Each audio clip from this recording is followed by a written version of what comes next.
सुमित, यहाँ इन्होंने एक बहुत महत्वपूर्ण बात कही, वो ये कि देखते हैं कि पुलिस प्रोटेक्शन मिलता है या नहीं मिलता है।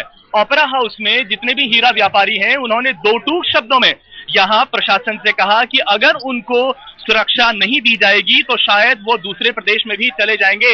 हालांकि प्रदेश सरकार को ये बात सुन के बहुत बड़ा धक्का जरूर लगा है, लेकिन ये लोग उम्मीद करते हैं कि कम से कम अगर वो यहाँ पर इतने सालों से काम कर रहे हैं तो प्रशासन कम से कम बेसिक सुरक्षा तो मुहैया कराए। यहाँ आज जब मैं आया हूँ एक हफ्ते बाद सुमित, तो यहाँ पर हॉकर्स तो बिल्कुल नजर नहीं आ रहे हैं। बीएमसी के कई कर्मचारी मुझे यहाँ पर नजर आए, पुलिस के कई कर्मचारी यहाँ पर नजर आए। पुलिस पिछले एक हफ्ते से कह रही है कि वो पूरे एरिया को कॉर्डन ऑफ करेगी, सीसीटीवी कैमरे लगाएगी। वो ये जानती है कि यह पूरा इलाका बहुत सेंसिटिव है।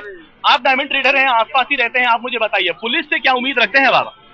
अभी अब सही बात बोलूं तो आप जो यहाँ जंबो वड़ा पाव देख रहे थे, तो कई साल 2-4 साल पहले वहाँ पुलिस चौकी थी, लेकिन आज वो पुलिस चौकी यहाँ पे नहीं है और जंबो वड़ा पाव है। तो वो क्यों हो गया, कैसे हो गया, वो हमें किसी को कुछ नहीं पता। लेकिन अगर शायद पुलिस चौकी उस वक्त होती तो शायद डर के मारे वो बम रखने वाला शायद नहीं भी आ सकता था। जी हाँ सुमित, सीधे सीधे लोग यहाँ पर कह रहे हैं कि शायद दहशतगर्दों के दिल में जो डर है, जो डंडे का डर होना चाहिए था, वो नहीं था। प्रशासन ने जो कदम उठाने चाहिए थे वो नहीं उठाए और इसी का नतीजा था कि कई बार मुंबई वासी बम धमाकों से दहल चुके हैं। आज ये लोग बम धमाकों के बाद यही उम्मीद कर रहे हैं कि प्रशासन अब तो चेतेगा और शायद कुछ प्रयास जरूर करेगा। चलिए पंकज, शुक्रिया इस अपडेट के लिए। देखा मुंबई वासियों का जज्बा भी देखा और साफ तौर पर चिंता भी नजर आती है कि आखिर सुरक्षा कहां है, आखिर क्यों हमको सुरक्षा नहीं मिल पाती।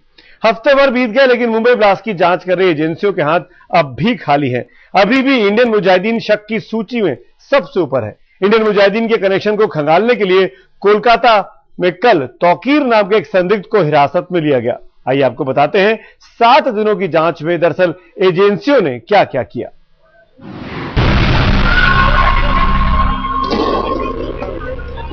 क्या मुंबई ब्लास्ट के तार कोलकाता से जुड़े हैं? कोलकाता में मंगलवार रात हारून तौकीर नाम के एक संदिग्ध को हिरासत में लिया गया है। तौकीर पिछले महीने अहमदाबाद में गिरफ्तार किए गए आतंकी दानिश रियाज के संपर्क में था। ऐसे में जांच एजेंसियां तौकीर से पूछताछ कर रही हैं कि कहीं मुंबई ब्लास्ट की साजिश में वो शामिल तो नहीं। गौरतलब है कि मुंबई सीरियल ब्लास्ट में इंडियन मुजाहिदीन शक में सबसे ऊपर है और आईएम का आतंकी दानिश अहमदाबाद ब्लास्ट केस में आरोपी है। मुंबई ब्लास्ट के अब तक की जांच में खुलासा हुआ है कि धमाकों में अमोनियम नाइट्रेट और टीएनटी का इस्तेमाल हुआ। किसी आतंकी गुट ने जिम्मेदारी नहीं ली, लिहाजा जांच एजेंसियों ने सीसीटीवी फुटेज को खंगाल डाला। सूत्रों के मुताबिक सीसीटीवी फुटेज में जांच एजेंसियों को एक नीली टोपी वाला संदिग्ध भी दिखा, जो ओपेरा हाउस में धमाके से पहले काफी देर तक मौजूद था। फुटेज के आधार पर एक संदिग्ध का स्केच भी तैयार किया गया। उधर एक कॉल और एक ईमेल जांच एजेंसियों के शक के दायरे में था। ईमेल देश के बाहर से भेजा गया था, जबकि फोन कॉल को दिल्ली पुलिस ने इंटरसेप्ट किया था। दिल्ली सर्कल में रिसीव हुई मुंबई से आई कॉल में ये कहते सुना गया था कि काम हो गया।